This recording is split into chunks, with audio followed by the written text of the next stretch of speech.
రామాయణం 67 రాముడి ఆవేదన. భద్రుడు చెప్పిన మాటలు వినగానే రాముడి మనసు కకావికలం అవుతుంది. ఏడాదిపాటు పరాయిచోట ఉన్న భార్యను రాముడు కనుక ఏలుకున్నాడు అనే మాటలు ఆయన హృదయాన్ని శూలాల మాదిరిగా పొడుస్తూ ఉంటాయి. బాధతో ఆయన తల్లడిల్లిపోతూ ఉంటాడు.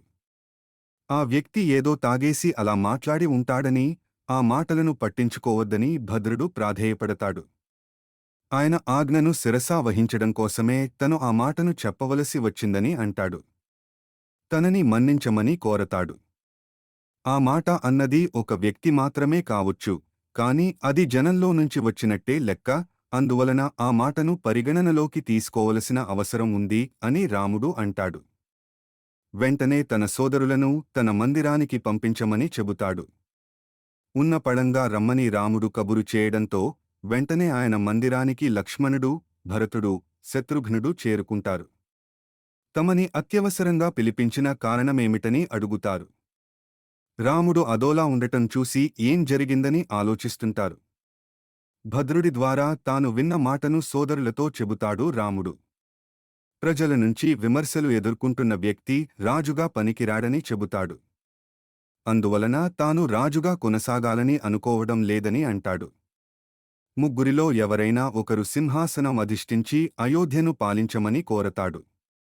సీత అగ్నిపునీత అనే విషయం ప్రజలకి తెలియదు గనుక వాళ్లు అలా మాట్లాడుకుంటూనే ఉంటారని, ఈ మాట రాజ్యమంతా ప్రచారమయ్యే వరకు తాను సింహాసనంపై ఉండటం సరికాదని చెబుతాడు.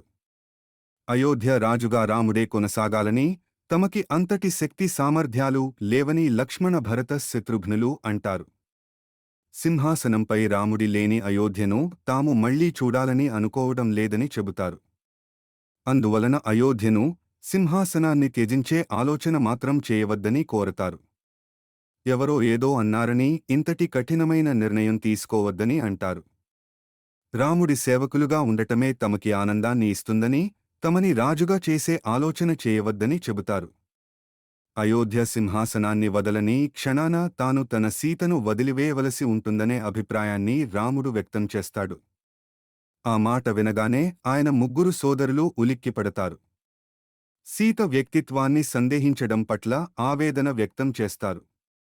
తన సీత ఎలాంటిదో తనకి తెలుసని, కాని ఆమె తనతోనే ఉంటే లోక నిందను భరించవలసి వస్తూనే ఉంటుందని రాముడు అంటాడు.